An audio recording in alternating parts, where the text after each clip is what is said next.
Good evening all of you. मैं पंकज विश्वकर्मा आप लोग को शारदा एजुकेशन प्लेटफॉर्म पर स्वागत करता हूं। और आप लोग को हम प्रतिदिन एक बात बता रहे हैं कि अपने तैयारी में ज़बरदस्त लगे रहिए। कभी भी परीक्षा के डेट का इंतज़ार नहीं किया जाता है, ठीक है। आप जिस लाइन में हैं उस विषय का किताब लीजिए, सिलेबस निकलवाइए और जबरदस्त तरीके से एक एक टॉपिक निरंतर पढ़िए। प्रतिदिन पढ़िए, चाहे 2 ही घंटा पढ़िए, लेकिन प्रतिदिन पढ़िए। रेगुलरिटी अति आवश्यक है। अब आप जानिए, जिस चीज का तैयारी कर रहे हैं उसके परीक्षा का डेट का कभी इंतजार नहीं करना चाहिए। अगर आपको उस चीज का एग्जाम देना है तो आप निरंतर उसकी तैयारी करते रहिए। जिस दिन पेपर होगा उस दिन आपका पेपर बहुत अच्छा सा होगा। इसलिए आप जानिए कि टीजीटी के बच्चे सबसे ज्यादा परीक्षा के डेट का इंतजार कर रहे हैं। और जब परीक्षा का डेट आ जाएगा तो एकाएक क्या करेंगे, कितना आप लोग पढ़ डालेंगे। इसलिए निरंतर पढ़िए, एक लाइन में जानिए। जब फॉर्मवा पढ़ा है तो पेपर होगा जरूर, चाहे जब हो पेपर होके रहेगा। इसलिए आप लोग जबरदस्त तैयारी करते रहिएगा। तो मैं पंकज विश्वकर्मा आप लोगों को फिर एक बार अवगत कराता हूं कि आप लोग गृह विज्ञान टीजीटी पीजीटी के लिए शारदा एजुकेशन संस्था को आप लोग ज्वाइन करें। शारदा एजुकेशन संस्था अयोध्या जिला में रायबरेली रोड नवीन मंडी पीले रंग गेट के सामने गली में है। कहां पर? अयोध्या जिला में रायबरेली रोड नवीन मंडी पीले रंग गेट के सामने गली में शारदा एजुकेशन संस्था है, जहां पर आपको गृह विज्ञान टीजीटी, गृह विज्ञान पीजीटी, गृह विज्ञान एलटी ग्रेड, गृह विज्ञान नेट के क्लासें मिलेंगे। और आप लोग जानते हैं यहाँ जो आया वो सफल होके ही गया है। चाहे उसका टीजीटी निकले, चाहे पीजीटी निकले, चाहे एलटी निकले, चाहे नेट निकले, वो सफल होके ही जाता है। और आप लोग को सफलता दिलाने के लिए हम दिनों रात प्रयास करना शुरू कर दिए हैं। और अपने प्रयास में क्या क्या किए उसको हम आपको बता दें। हमने 51 फुल एसटी तैयार कर लिया है और हर विषय का टॉपिक टेस्ट तैयार कर लिया है, ताकि आपके पेपर के समय जब आप लोग आ जाएं, बैच फिर एक नया बन जाए, तो हमको केवल बेहतरीन अंदाज में थ्योरी पढ़ाकर और टॉपिक टेस्ट हल करवाना, फुल एसटी कराना, topic test full ST, topic test full ST. और एक एक क्वेश्चनवा पे हमने बताया है कल्टीवेटर नहीं रोटावेटर चलेगा। जबरदस्त तरीके से आप लोग को अब सफलता दिला के ही रहेंगे। इसलिए टीजीटी पीजीटी गृह विज्ञान के लिए आप आइए शारदा एजुकेशन अयोध्या प्लेटफॉर्म पर। तो चलिए, शारदा एजुकेशन में आप लोग का स्वागत है। आज आप लोग ग्रंथ के प्रकार देखेंगे, तो ध्यान से देखिएगा।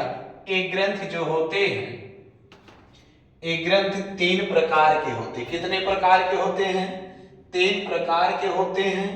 पहला आप जानते हैं अंतःस्रावी ग्रंथि, अंतःस्रावी ग्रंथि। दूसरा होता है बाह्यस्रावी ग्रंथि,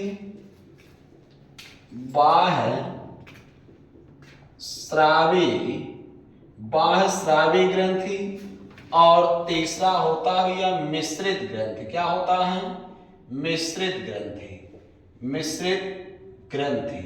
एक ग्रंथि 3 प्रकार के होते हैं, अंतःस्रावी ग्रंथि, बाह्यस्रावी ग्रंथि और मिश्रित ग्रंथि होते हैं। ध्यान सुनिए, अगर हम आपसे कहें कि अंतःस्रावी ग्रंथि क्या है, तो आप जानिए जिस ग्रंथि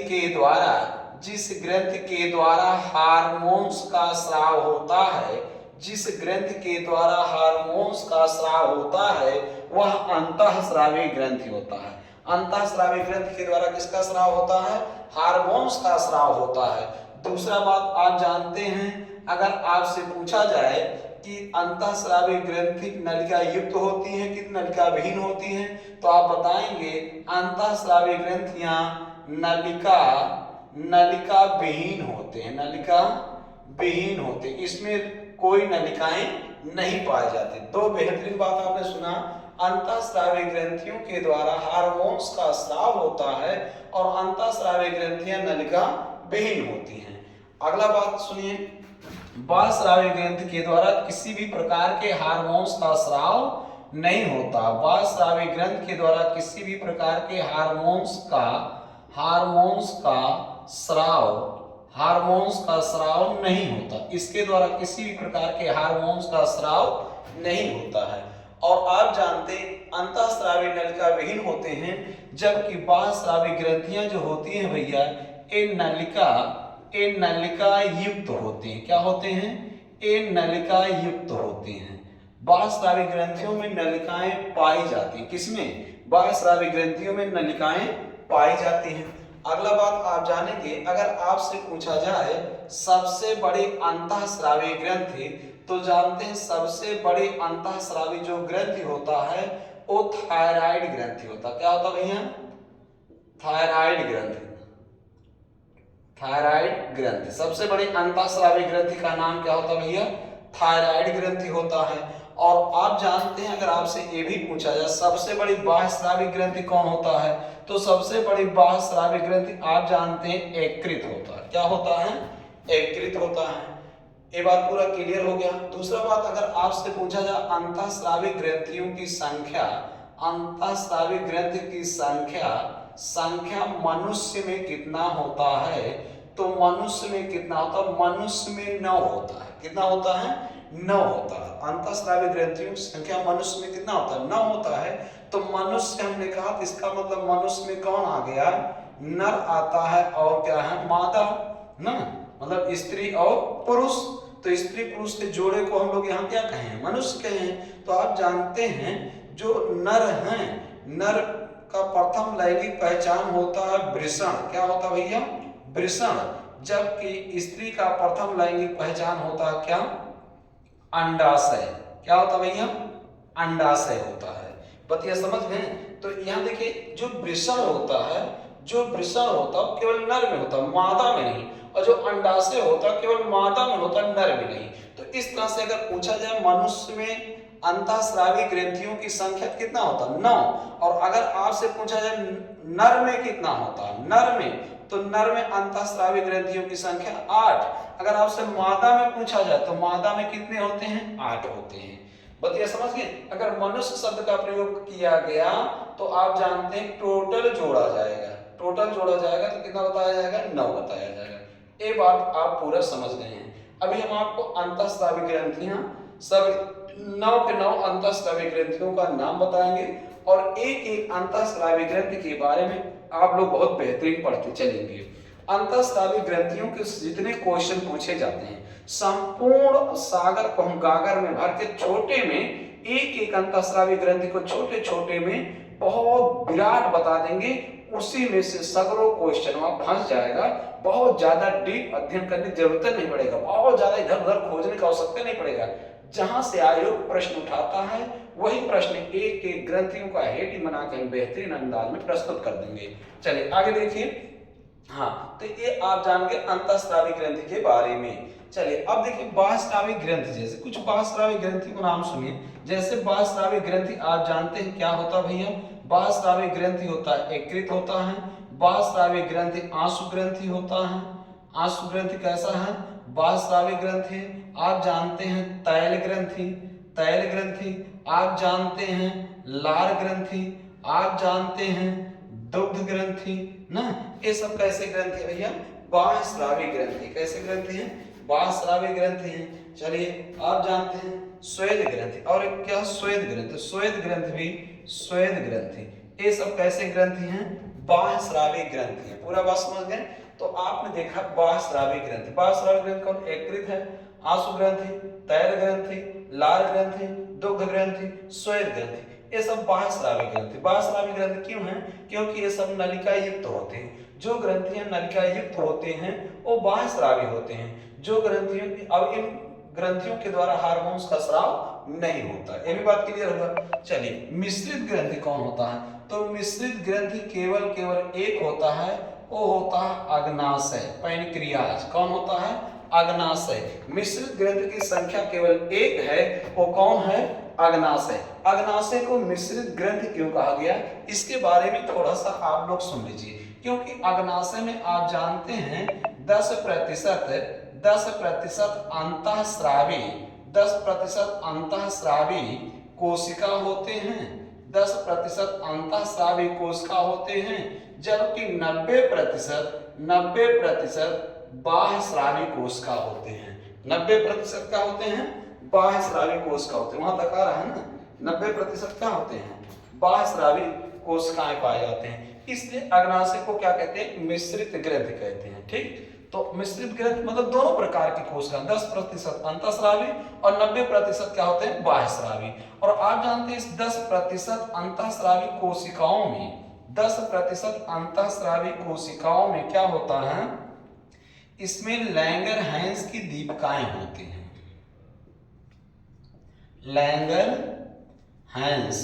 लैंगरहैंस की दीपिकाएं होती हैं। अब इन लैंगरहैंस की जो दीपिकाएं होती हैं पूरे अग्नाशय का 2% भाग बनाती हैं। कितना भाग बनाती है भैया? 2% भाग बनाती हैं। और इसी लैंगरहैंस की दीपिकाओं में 4 प्रकार की कोशिकाएं पाए जाते हैं।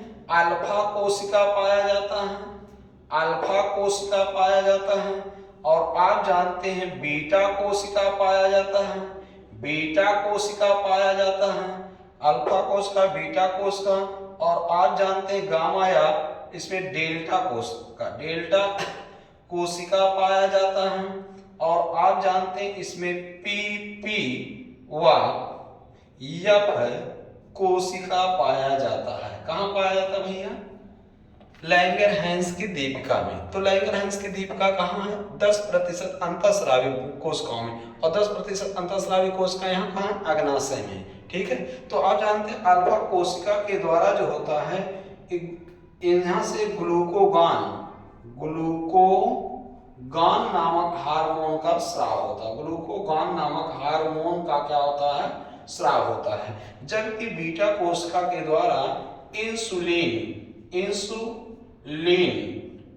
इंसुलिन हार्मोन का क्या होता है?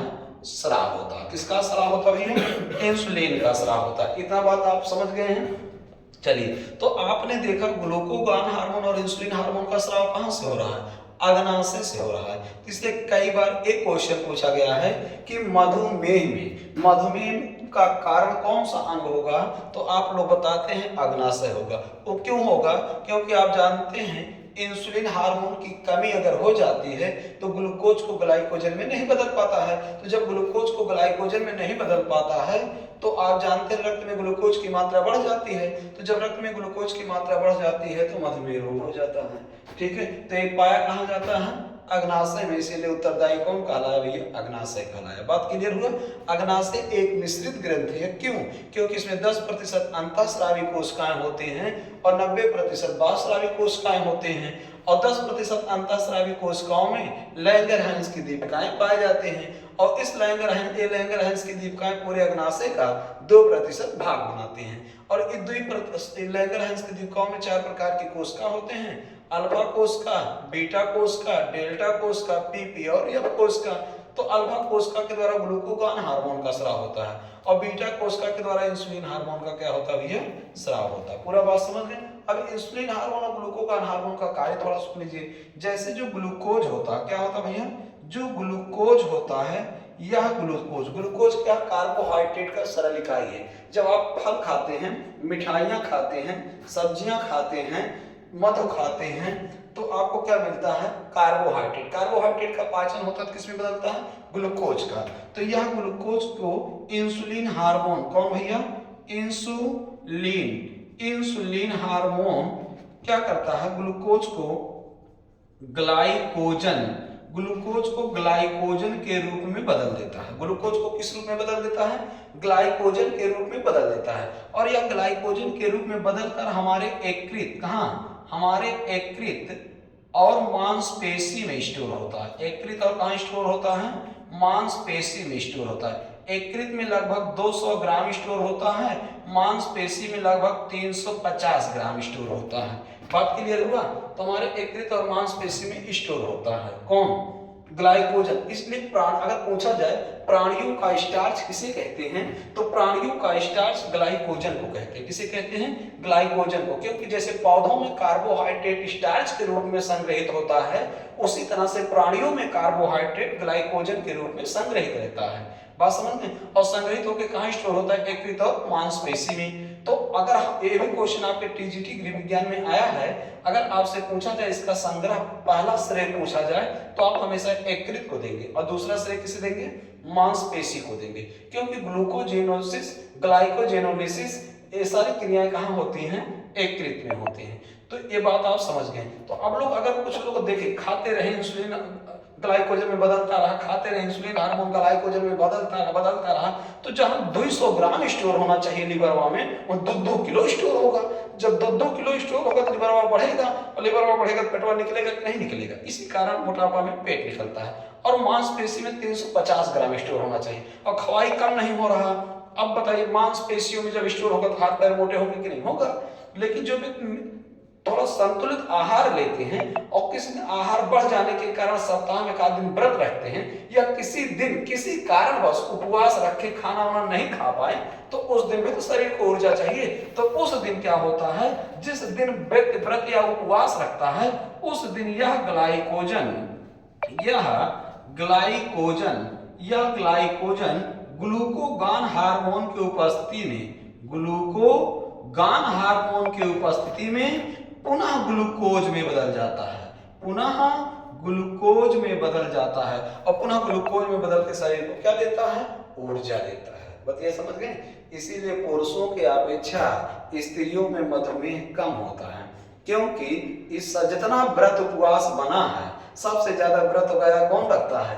स्त्रियां रखती हैं। सोमवार का व्रत स्त्रियां रखें, मंगलवार व्रत स्त्रियां रखें, बृहस्पतिवार व्रत स्त्रियां रखें, शुक्रवार व्रत स्त्रियां रखें, ठीक है, हस्बैंड का व्रत स्त्रियां रखें, बेटवा का व्रत स्त्रियां रखें। अब व्रत भी रखते हैं, और व्रत रखने का फायदा क्या है? जो अतिरिक्त स्टोर हुआ है वो किस में बदल जा रहा है? पुनः ग्लूकोज में बदल जा रहा है।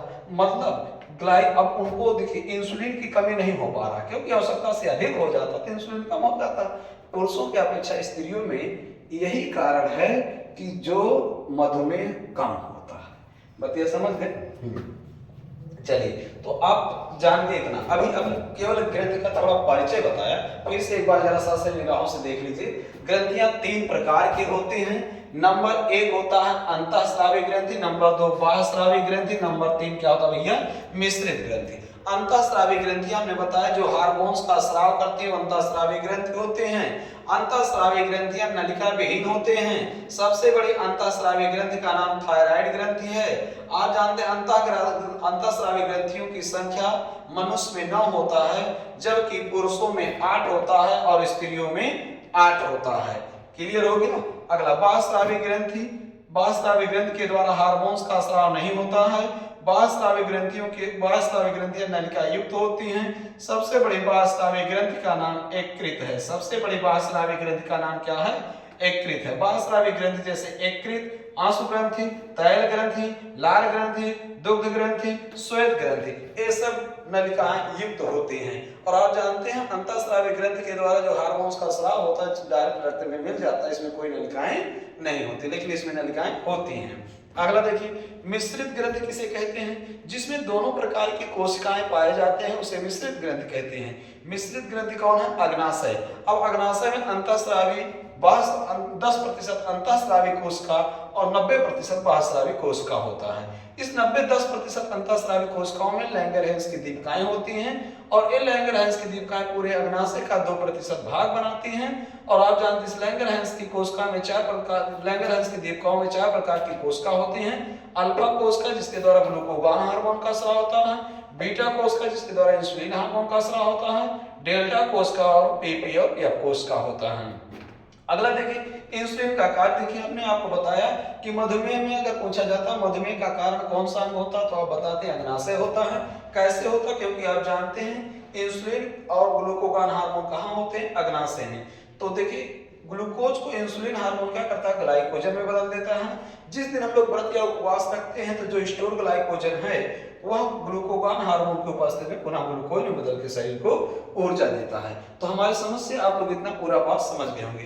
एक बात आपको थोड़ा नोट के रूप में हम आपको और बेहतरीन बता दें, अगर आपसे पूछा जाए सबसे बड़ी ग्रंथि, तो आपसे कोई नाम ना लेना, बाह्यस्रावी ना अंतःस्रावी कोई नाम ना ले। अगर आपसे डायरेक्ट पूछे सबसे बड़ी ग्रंथि कौन होता है, तो आप हमेशा बताइए यकृत होता। क्या होता भैया? यकृत। सबसे बड़ी ग्रंथि जो होता है क्या होता है? यकृत होता। अगर आपसे पूछा जाए सबसे बड़ी अंतःस्रावी ग्रंथि कौन होता है, तो सबसे बड़ी अंतःस्रावी ग्रंथि अगर पूछा जाए तो आप बताएंगे थायराइड ग्रंथि। कौन सा ग्रंथि बताएंगे? थायराइड ग्रंथि। कौन सा ग्रंथि बताएंगे? थायराइड ग्रंथि बताएंगे। अगर आपसे पूछा जाए सबसे बड़ी लार ग्रंथि कौन होता है, तो सबसे बड़ी लार ग्रंथि में आप बताएंगे पैरोटिड ग्रंथि। पैरोटिड ग्रंथि। कौन सी ग्रंथि भैया? पैरोटिड ग्रंथि। बात क्लियर हुआ? सबसे बड़ी ग्रंथि यकृत। या तो आपसे एक क्वेश्चन का आंसर और है कि सबसे बड़ी बाह्यस्रावी, सबसे बड़ी बाह्यस्रावी ग्रंथि भी कौन है? यकृत। और इन सभी ग्रंथियों में भी सबसे बड़ी ग्रंथि कौन है? यकृत। सबसे बड़ी अंतःस्रावी ग्रंथि थायराइड ग्रंथि। सबसे बड़ी लार ग्रंथि में, तो सबसे बड़ी लार ग्रंथि कौन होता है? पैरोटिड ग्रंथि होता है। तो हमने आपको अभी ग्रंथि का परिचय दे दिया है, ठीक है। ये सब ग्रंथि देखिए, अंतःस्रावी ग्रंथियां, बाह्यस्रावी ग्रंथियां, मिश्रित ग्रंथियों के बारे में थोड़ा थोड़ा परिचय दे दिए हैं। अब हम लोग अंतःस्रावी ग्रंथियां कितने हैं, 9 के 9 अंतःस्रावी ग्रंथियों का नाम देखते हैं, और एक ग्रंथियां स्थित कहां होते हैं उनको भी देखते हैं। फिर एक एक ग्रंथि अपना विराट रूप धारण करेगा। पूरा बात समझ गए हैं? तो चलिए अब हम आप लोग को दिखाते हैं सभी अंतःस्रावी ग्रंथियों का नाम, ठीक है। हाँ, तो आप लोग को हमने बताया, पूरा ग्रंथि का परिचय दे दिए। अब अंतःस्रावी ग्रंथियों को जरा आप नाम देख लीजिए, ध्यान सुनिए। हमने अभी आपको बताया अंतःस्रावी ग्रंथियां टोटल कितने होते हैं? 9 होते हैं। तो सबका नाम आप देखिए। पहला ग्रंथि होता है थायराइड ग्रंथि। थायराइड ग्रंथि, पहला ग्रंथि क्या है? थायराइड ग्रंथि होता है। दूसरा होता है पैराथायराइड ग्रंथि होता है। और आप जानते हैं तीसरा ग्रंथि जो होता है वो होता है थाइमस ग्रंथि होता है। कौन सा ग्रंथि होता है? थाइमस ग्रंथि। चौथा ग्रंथि जो होता है वह होता है एड्रिनल ग्रंथि। कौन सी ग्रंथि होती है? एड्रिनल ग्रंथि होती है। और पांचवा ग्रंथि जो होती है, एड्रिनल ग्रंथि के बाद पांचवा ग्रंथि जो होता है वो होता है हाइपोथैलेमस ग्रंथि।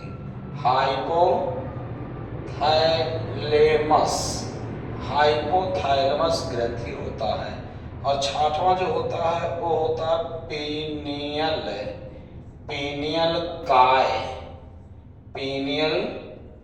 काय ग्रंथि होता है। कौन सा ग्रंथि होता है भैया? पीनियल काय ग्रंथि होता है। कुल ग्रंथियों की संख्या हमने बताया है कितने होते हैं?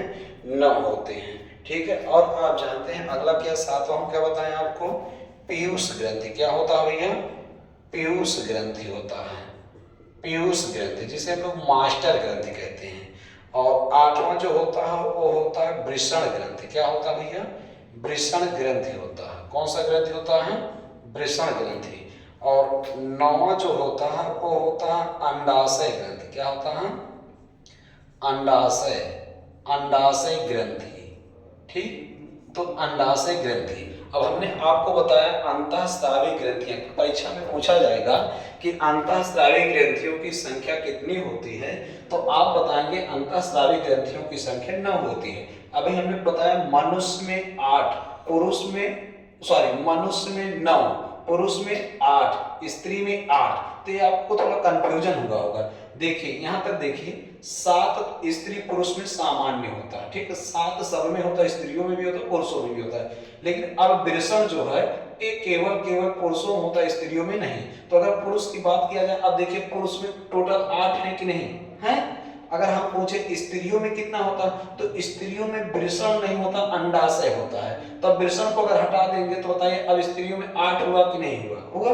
तो स्त्रियों में 8, पुरुषों में 8। लेकिन जब मनुष्य शब्द का प्रयोग करेंगे तो मनुष्य मतलब नर और मादा दोनों के युग्मन को क्या कहा गया? मनुष्य कहा गया। तो इसका मतलब टोटल गिनती किया जाएगा, तो टोटल कितने हो गए? 9 हो गए। क्लियर? तो ये अंतःस्रावी ग्रंथियां हैं। ठीक, अब हमने बताया है अंतःस्रावी ग्रंथियों के द्वारा हार्मोन्स का स्राव होता है। ठीक है, तो ये हार्मोन सब के द्वारा सब हार्मोन्स का स्राव करते हैं। अब इनका थोड़ा स्थान बता दें। अगर आपसे पूछा जाए थायराइड ग्रंथि स्थित कहाँ होता है, तो थायराइड ग्रंथि गले में स्थित होता है। कहाँ स्थित होता है? थायराइड ग्रंथि गले में स्थित होता है। जबकि पैराथायराइड ग्रंथि ये भी कहाँ स्थित होता भैया? ये भी गले में ही स्थित होता है। पैराथायराइड ग्रंथि भी कहाँ स्थित होता है?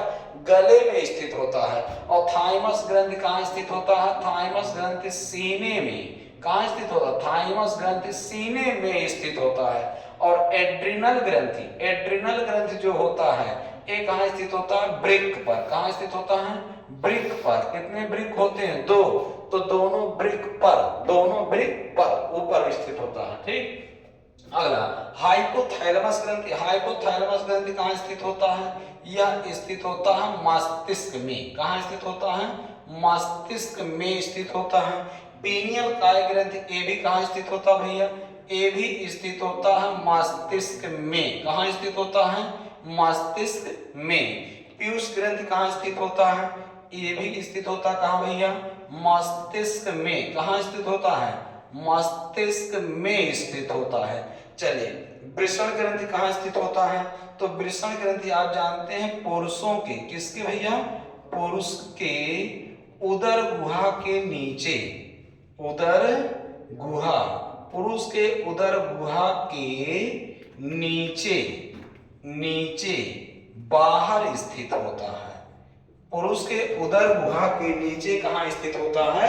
बाहर स्थित होता है। ठीक है, कौन सी ग्रंथि?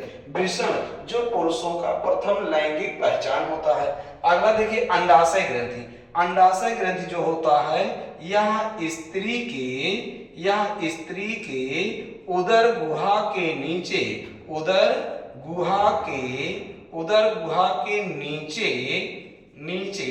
अंदर स्थित होता है। कहाँ स्थित होता है? स्त्रियों के उदर गुहा के नीचे अंदर स्थित होता है। और यह आप जानते हैं स्त्रियों का प्रथम लैंगिक पहचान है। कोई पुरुष है कैसे हम जानेंगे, कोई स्त्री है कैसे हम जानेंगे? तो पुरुषों का प्रथम लैंगिक पहचान क्या होता है? वृषण होता है। और स्त्रियों का प्रथम लैंगिक पहचान क्या होता है? अंडाशय होता है। पूरा बात क्लियर हो गया? तो आप लोग यहाँ तक पूरा परिचय में इसको बता दिया है।